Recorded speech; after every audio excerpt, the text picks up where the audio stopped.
드러난 비밀이라는 제목을 가지고 여러분들과 함께 말씀을 나누고자 합니다. 말씀에 순종하는 삶을 삽시다. 사사기 강의 38번째 시간입니다.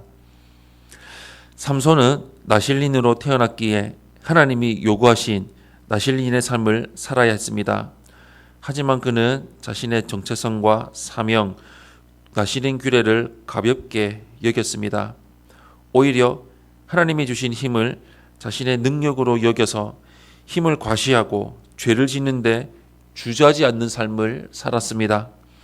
그를 사사로 세워서 이스라엘을 블레셋의 손에서 구원하려고 하셨던 하나님의 계획은 실패한 듯이 보입니다. 그러나 하나님은 그런 삼손의 삶마저 사용하셔서 당신의 뜻을 이루어 가셨습니다. 먼저 첫 번째로 15절에서 17절의 말씀을 보시면 삼손의 고백을 볼 수가 있습니다. 15절에서 17절 말씀 우리 한 목소리로 합독하겠습니다. 시작. 들릴라가 삼손에게 이르되 당신의 마음이 내게 있지 아니하면서 당신이 어찌 나를 사랑한다 하느냐. 당신이 이로써 3번이나 나를 희롱하고 당신의 큰 힘이 무엇으로 말미암아 생기는지를 내게 말하지 아니하였도다 하며 날마다 그 말로 그를 재촉하여 조름해 삼손의 마음이 번뇌하여 죽을 지경이라. 삼손이 진심을 드러내어 그에게 이르되 내 머리 위에는 삭도를 대지 아니하였나니 이는 내가 모태에서부터 하나님의 나실인이 되었음이라. 만일 내 머리가 밀리면 내 힘이 내게서 떠나고 나는 약해져서 다른 사람과 같으리라 하니라. 아멘. 들릴라는 삼손에게 집요하게 힘의 근원과 그를 무료시킬 방법을 물었습니다. 그녀는 삼손에게 여러 번 속자 이제는 그의 사랑을 의심하며 그를 강하게 압박했습니다. 처음에는 장난처럼 거짓말을 둘러댔던 삼손은 이제 번뇌하여 죽을 지경이 되었습니다. 그의 마음에는 평안함이 없습니다. 하나님을 사랑하지 않고 이방 여인을 사랑한 그에게 행복과 평안이란 없었습니다. 그 사랑마저 자기 욕심에서 비롯된 비뚤어진 마음이었기 때문입니다.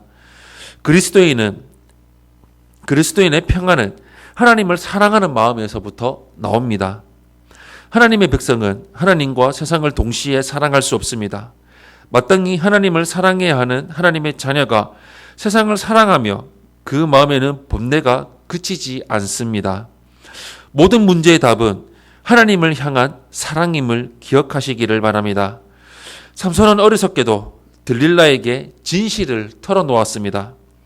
자신이 모태에서부터 나실인이 되었고 머리털을 밀면 힘을 잃어서 다른 사람들처럼 된다고 했습니다.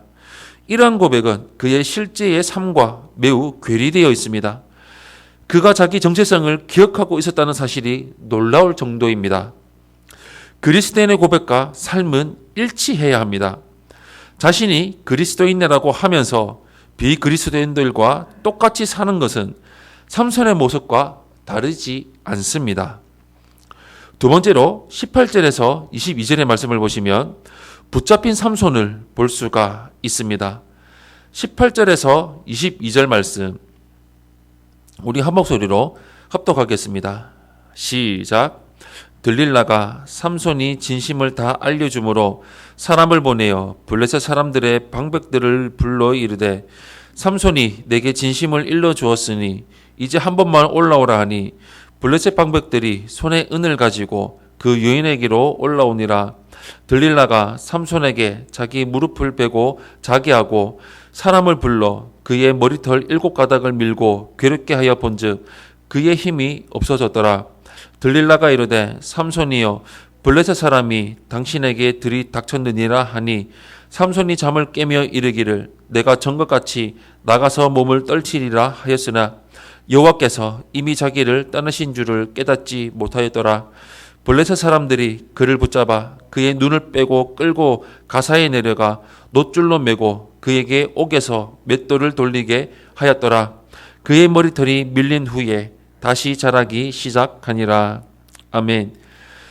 삼손의 비밀을 알게 된 들릴라는 그를 자기 무릎에 뉘어 잠들게 한 후에 그의 머리털을 밀었습니다. 그리고 블레셋 방백들을 불러 모았습니다. 잠에서 깬 삼손은 이전처럼 그 위기를 넘길 수 있을 것이라고 자신만만하게 말했지만 이미 하나님의 영이 떠나셨음을 알지 못했습니다. 모든 능력을 잃은 삼손은 손쉽게 블레셋 사람들에게 붙잡혔습니다. 삼손은 두 눈이 뽑힌 채로 감옥에서 맷돌을 돌리는 신세가 되어버렸습니다. 그의 인생은 하루아침에 몰락한 것처럼 보이지만 사실 이전부터 그 조짐들은 있었습니다. 이방 여인과 결혼하고 기생을 찾으며 시체를 수도 없이 만진 일들이 쌓이고 쌓여서 결국 여호와의 영이 떠난 지경에 이른 것입니다. 그의 전락은 오랜 기간에 걸쳐서 누적된 죄의 결과였습니다. 비록 그의 삶은 추락했으나 하나님의 계획은 실패하지 않았습니다. 나실린이 규정을 어기면 7째 날에 머리카락을 밀고 새롭게 서약해야 했습니다. 삼손은 어쩌면 지금 새롭게 나실린 서약을 해야 하는지도 모릅니다. 그의 머리카락이 다시 자라기 시작했다는 본문의 내용이 아직 일말의 희망이 남았다는 것을 암시해 줍니다. 삼손은 한평생 나실린의 삶을 제대로 살지 못했지만 하나님은 그가 태어나기 전에 이미 예고하셨습니다. 그가 죽는 날까지 나실린임을 말입니다. 하나님의 계획과 상관없이 마음대로 살지 말아야 합니다. 하나님이 명하신 대로 거룩함을 추구하면서 그분의 영광에 동참하는 삶이 복된 삶입니다. 사랑하는 성도 여러분, 성도가 거룩함을 잃어버리면 세상이 조롱합니다. 예수님은 우리를 빛과 소금으로 부르셨습니다. 소금이 짠맛을 잃어버리면 길에 버려져 밟히게 됩니다. 우리의 정체성과 삶의 내용은 일치하는 삶을 살아야 합니다. 그리스도인답게 성령님께 붙들려서 이 땅에서 사명을 다하는 삶을 이루며 살아가는 성도님들이 되시기를 예수님 이름으로 축원합니다. 아멘.